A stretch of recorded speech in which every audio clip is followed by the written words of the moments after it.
ఓం నమో వెంకటేశాయ. శ్రీమాత్రే నమః. ఆత్మీయ పాలమూరు హిందూ బంధువులందరికీ కూడా నమస్కారం.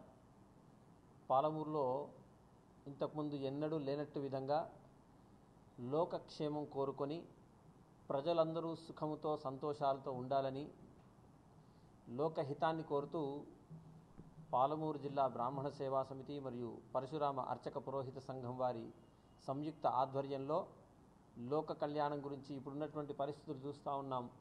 తీవ్రమైనటువంటి క్షామం ఏర్పడతా ఉంది.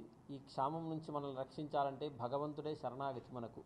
కాబట్టి ఈ సంకల్పాన్ని ముందర ఉంచుకొని అంగరంగ వైభవంగా కలియుగ ప్రత్యక్ష దైవమైనటువంటి ఆ వెంకటేశ్వర స్వామి యొక్క కళ్యాణ మహోత్సవాన్ని ఈ నెల 1వ తేదీన నిర్ణయించడానికి స్థానిక బాలుర కళాశాల మైదానంలో నిర్వహించడానికి తలపెట్టడం జరిగింది.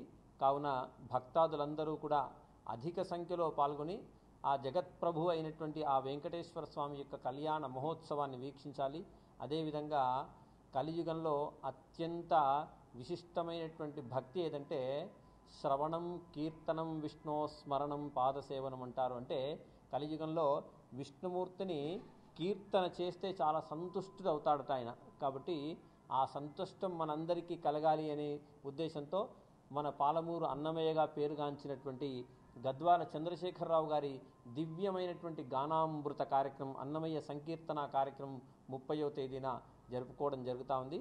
కాబట్టి భక్తాదులందరికీ కూడా ఈ సందర్భంగా మీడియా పక్షాన అందరినీ కూడా సాదరంగా ఆహ్వానిస్తున్నాం. అందరూ కూడా ఈ కళ్యాణంలో పాల్గొని ఈ లోకహితం కొరకు, లోకక్షేమం కొరకు జరుగుతున్నటువంటి ఈ కార్యక్రమంలో మీరందరూ కూడా భాగస్వామ్యులు కావాలని సాదరంగా ఆహ్వానిస్తూ ఉన్నాం. శాస్త్ర దీపాలకి చెప్తున్నారు అట్లా ఒకరొకటి అట్లా అని. అదేవిధంగా ఈ కార్యక్రమానికి పుర ప్రముఖులు, రాజకీయ నాయకులు, పార్టీలకు అతీతంగా రాజకీయ నాయకులను మరియు అధికారులను, అనధికారులను అందరినీ కూడా సాదరంగా ఆహ్వానిస్తూ ఉంది ఈ వేదిక. ఈ కార్యక్రమంలో అనేకమైనటువంటి పెద్ద పెద్ద పండితులు కూడా పాల్గొంటూ ఉన్నారు. కాబట్టి ఈ కార్యక్రమానికి భక్తాదులందరూ కూడా విచ్చేసి, హిందూ బంధువులందరూ కూడా విచ్చేసి ఈ కార్యక్రమాన్ని జయప్రదం చేయాల్సిందిగా మనవి.